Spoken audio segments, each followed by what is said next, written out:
Okey, Assalamualaikum dan sejahtera. So hari ini saya bercerita tentang kecoyan ibu bapa dalam menjaga anak-anak mereka. So semalam semasa saya nak pergi untuk makan sarapan pagi di warung kegemaran saya lah. Saya hampir terlibat sebuah insiden, tahu tak? Di mana seorang anak kecil yang baru turun dari kereta tiba-tiba meminta jalan. Nasib baik abah dia tarik tarik anak dia tersebut. Manakala mak dia pula berluru jalan ke depan tanpa menoleh anak dia kat belakang tu. Dan apabila saya melihat kejadian ini, saya rasa sudah tiba masanya lah untuk saya meluahkan apa yang terpendam di dalam hati ini selama ini. Itu ibu bapa kini tidak lagi serius menjaga keselamatan anak mereka, khususnya yang berumur 2 hingga 8 tahun lah. Betul?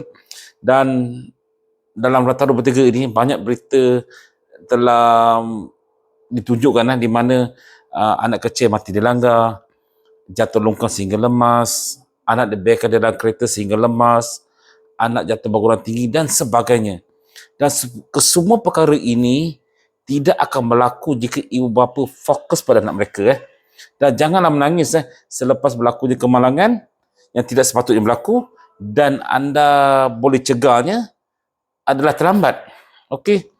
Saya bersepati dengan nasib yang menimpa anak mereka, tetapi pada masa yang sama saya salahkan anda yang sebagai ibu bapa yang patut mengawasi anak anda dengan lebih ketat lagi.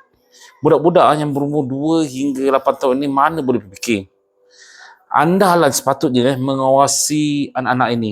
Tetapi malangnya, apabila anda adalah penyebab kemalangan tersebut, dan apabila berlaku kemalangan, apabila anak anda dilanggar oleh sebuah kereta ke, anda akan marah pihak yang melanggar kereta, yang menggunakan kereta tersebut melanggar anak anda, dan kami melanggar terdesak mendapatkan seperti orang ramai. Itu semua mengarut untuk saya. Kenapa budak tu melintas jalan raya, dilanggar oleh kereta, kemudian kita salahkan kereta tersebut disebabkan, tapi puncanya anda terlepas pandang masa anak-anak anda melintas jalan. Itu satu perkara yang orang kata yang patut disalahkan pada pemerintah tersebut. Tapi undang-undang mengatakan demikian, kita langgar orang, salah lah. Itu undang-undang. Alright. Sebenarnya saya sebenarnya tidak mau membuat video ni lah, kerana saya tahu yang saya akan dibantai oleh netizen kerana saya tidak punya perasaan simpati lah. Dan saya pun punya anak, maka tidak manis untuk menghakimi ibu bapa yang lain. Tetapi disebabkan peristiwa yang bulat lintas tadi pagi tu, serasa sudah tiba masanya saya merayu dan pada ibu bapa zaman sekarang ini membuka mata, tolonglah jaga anak anda. So apa yang saya lihat punca kecuaian ibu bapa, anda kena akui ramai anak-anak kecil yang terlibat dalam insiden atau kemalangan adalah berpunca dari anda sebagai ibu bapa. So salah satu punca yang saya lihat kenapa kecuaian ibu bapa ini adalah pengaruh media sosial dan teknologi. Okey, ibu bapa harus mempertimbangkan pengaruh media sosial dan teknologi. Di zaman semakin canggih ini, banyak ibu bapa yang menghabiskan masa dengan gadget masing-masing. Abang kadang main game kan. So seringkali terlupa untuk memberikan perhatian kepada anak-anak yang sibuk dengan dunia maya mereka. Dan apabila anda sibuk dengan gadget, nak post gambar mana yang anda pergi melancong, sehingga anda terlepas pandang anak anda hingga menyebabkan kemalangan. Inilah masalah utama ibu bapa. Di mana si ibu sibuk nak post gambar, maka saya sibuk nak main game. So benda ini yang berlaku. Okey.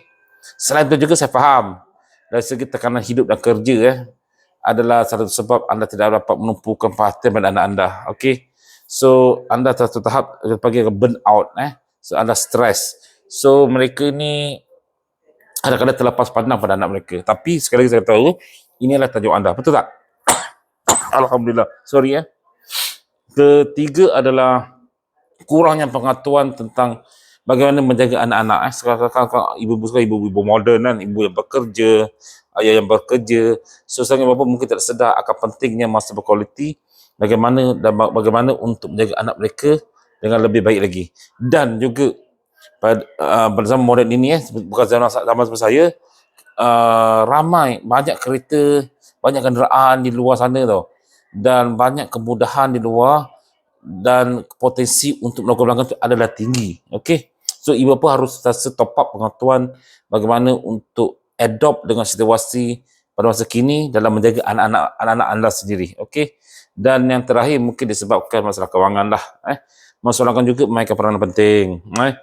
ibu bapa terus fokus untuk menyelesaikan masalah kewangan, mereka mungkin akan tergabai anak-anak kerana mereka ada pun masalah kewangan kan.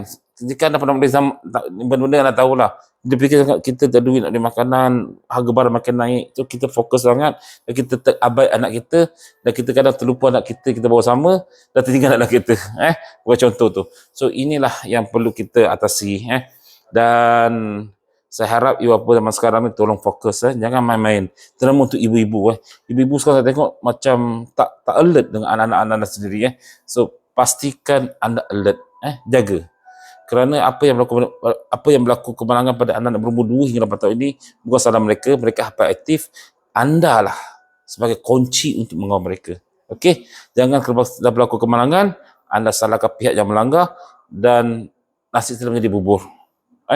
So saya harap anda faham benda ini dan nama saya Hanif Idrus. Sebenarnya saya berikan tips tentang isu semasa dan jangan lupa subscribe dan like YouTube channel saya. So sorry, maaf rambut tergabur hari ini. Okey, Assalamualaikum.